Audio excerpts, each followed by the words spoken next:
el liderazgo compartido de un proyecto que no tenemos que liderar a toda costa, sino que tenemos que compartirlo con otros. Eso es muy difícil desde la administración pública en muchas ocasiones, pero también es muy difícil de las organizaciones privadas reconocer que los demás tienen la capacidad de liderar un proyecto donde estamos haciendo. Y luego la tercera, un elemento muy claro en esas redes, tenemos que configurar nuestras empresas, nuestras organizaciones, nuestras universidades, nuestros centros de investigación, todo sobre la base de esa colaboración y ese trabajo en red. Y como decía bien Gustavo, eso conforma una forma de gobernar radicalmente diferente. La nueva gobernanza de las instituciones es radicalmente diferente a la gobernanza cuando tú controlabas toda la cadena de operaciones que tenía lugar dentro de tu organización. Implica muchos elementos de empowerment, que dicen los ingleses, los americanos, de desarrollar hacia los demás la capacidad de estar trabajando contigo en un proceso de una manera clara y necesaria, ¿no? Si es verdad lo que decíais en ese momento de la necesidad de los trabajadores del conocimiento, uno de los retos fundamentales que va a tener este país en los próximos años y va a tener América Latina en general es cómo vamos a ser capaces de retener nuestro talento. Nos tenéis a los europeos como pirañas buscando a los mejores profesionales de América Latina. Estamos buscando un recurso escaso del mañana, va a ser el talento de las personas. La movilidad es muy grande, se está generando y presentando rápidamente el crecimiento de países emergentes con cada vez mayor calidad y mayor talento. Y cuando nosotros hacemos políticas públicas en Europa para favorecer algo que decían Primavera y Andrés, y también salía en la presentación de Roberto, competitividad igual a mejora de productividad en una parte de la ecuación, nos vemos en un problema en Europa. Con el envejecimiento de la población que se está dando, no tenemos capacidad de sustituir la población activa que tenemos en este momento. Entonces, si queremos crecer en productividad, vamos a tener que crecer importando talento, trayendo talento, integrando redes diferentes en lo que están haciendo. Los países más pequeños o con menos capacidad, si no son capaces de dar carreras profesionales a los demás, van a sufrir muchísimas tensiones para retener el talento que tienen en esas organizaciones. Un eje central de cualquier política de competitividad en este momento del Uruguay pasa por un proyecto para incrementar la base de talento que tenga el país y al mismo tiempo fomentar medidas para que ese talento se quede en el país. No quiere decir que no salgas al exterior, pero que ese talento tenga compromiso con su país para desarrollarlo y para enfocarlo. Es un gran reto en este momento en Europa. Europa está perdiendo también profesionales al llamado del crecimiento de los países emergentes, que en este momento en algunas cosas son mucho más atractivos que la vieja Europa, que nos permite en estos momentos a los jóvenes sobre todo un desarrollo profesional mucho más interesante que el que podemos dar las vetustas instituciones de nuestro continente. Entonces tenemos que buscar ese planteamiento del talento de una manera importante. Me hacía gracia ver la presentación en otro punto y ha salido también en las dos presentaciones que me han precedido y estaba en la presentación de Andrés y Primavera. Es el tema del año 93, cuando nosotros estuvimos colaborando en el proyecto de Comisec para intentar definir aquella Agenda Nacional de Competitividad. Lo que ha caracterizado o no ha caracterizado la acción de competitividad es la decisión y la rapidez en el proceso de implementar las cosas.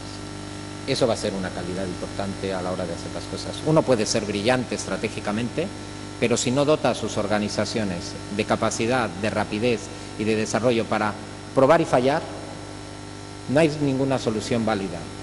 No hay certeza de que vamos a acertar en las decisiones que tomemos, pero tenemos que decidir. Una cuestión que siempre me ha llamado la atención del Uruguay es que paseáis demasiado la plática, y perdonar que lo diga. Sois excelentes debatiendo, excelentes dialogando, excelentes buscando las causas y las consecuencias de que puede haber en un proceso, pero os cuesta mucho más tomar una decisión y lanzaros al mundo. Nadie se sienta ofendido porque hay empresas y organizaciones y sector público e instituciones que lo han hecho muy bien, pero eso va a ser una constante importante. Hoy la transmisión de información, la transmisión de conocimiento es rapidísima, es casi instantánea, con lo cual la capacidad de decisión, esa entrega, esa rapidez para implementar las cosas es un elemento de competitividad tan importante como el diseño, es la implantación, el rápidamente estar en los sitios donde estaba haciendo este proceso. A mí me parece que este es el gran momento y la gran oportunidad para América Latina y para países pequeños, grandes, como le llamo yo a Uruguay, porque siempre tenéis complejo de país pequeño, es el gran momento de los países más pequeños. Yo creo que uno de los elementos que se está configurando como consecuencia del cambio que se está produciendo en el orden económico internacional es que la economía de escala es importante, pero solo es importante en algunos sectores, no en todas las ramas de actividad. En la mayor parte de las ramas de actividad, lo que se está produciendo es que los mercados se están rompiendo en una serie de discontinuidades o disrupciones que llama el profesor Christensen de Harvard, para hacer alguna mención académica en esta institución, el profesor Christensen de Harvard, que dice que todos los mercados se están cortando en pequeños segmentos de mercado que necesitan una oferta específica, una configuración de un modelo específico, etcétera. Y eso las grandes multinacionales no lo saben hacer. No saben adaptar sus estructuras y sus mecanismos de funcionamiento a nichos y segmentos de mercado. Lo de nicho es que igual hay que buscar otra palabra, pero bueno, segmentos más reducidos de consumidores en que tenemos que ir con una oferta específica. No saben adaptarse. Por lo tanto, esa oportunidad de configurar nuevos modelos empresariales en donde el tamaño no sea tan relevante, pero sea relevante la capacidad de relación, la capacidad de incorporar inteligencia a los productos que estamos haciendo, la capacidad de visualizar el mundo como el escenario global en el que estamos haciendo y tener esas comunidades de personas dispuestos a comerse el mundo y a trabajar por desarrollar una persona es una fuente de oportunidades enorme para desarrollar. Ayer decía yo en una charla que tenía en otro sitio que si uno analiza cuál es el crecimiento que se está produciendo en todo el mundo, más del 90% de la competitividad de los países lo producen las pequeñas y medianas empresas, no las grandes multinacionales que hay en los países.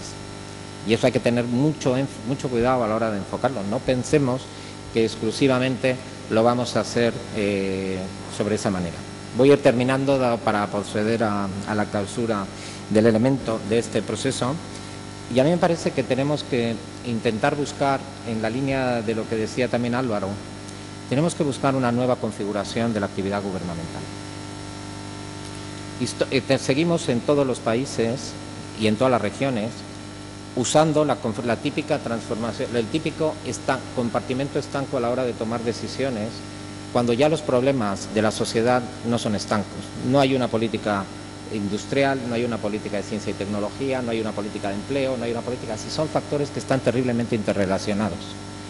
Ya los problemas son globales a la hora de enfocar este proceso y tenemos que intentar romper esos compartimentos estancos. No podemos estar permanente en la lucha que para hacer investigación, desarrollo, innovación y emprendizaje existan dos organismos radicalmente diferentes, antagónicos en su forma de enfocar el mundo, en las operaciones, sino que tenemos que intentar buscar soluciones transversales a la hora del proceso. Y ese es uno de los procesos más relevantes a la hora de hacer. Y finalizo haciendo una apelación a el concepto de, para la gobernabilidad, para la institucionalización de la competitividad, es fundamental un cambio en el concepto de liderazgo. En muchos de los elementos, casi todos los ejemplos que habéis puesto en la primera parte de esta exposición, el liderazgo es público. Hay alguien del sector público que toma la responsabilidad de decir tenemos que mejorar la competitividad en nuestro país y por tanto voy a buscar cuál es el mejor mecanismo para desarrollar esa institucionalización. Es un buen mecanismo de entrada, pero luego tenemos que empezar a hablar de lo que se llama liderazgo compartido.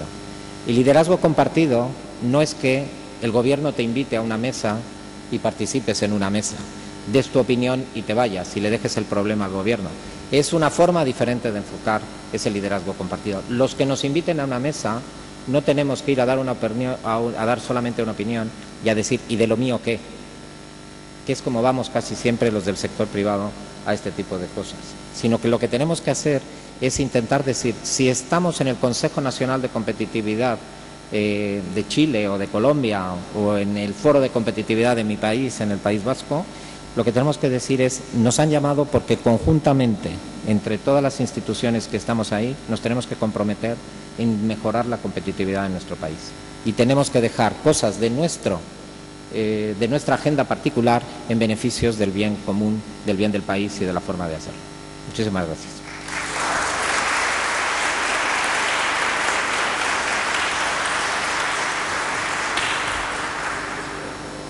Agradecemos las exposiciones e invitamos al ingeniero John Miles y al economista Roberto Horta a integrar la mesa nuevamente.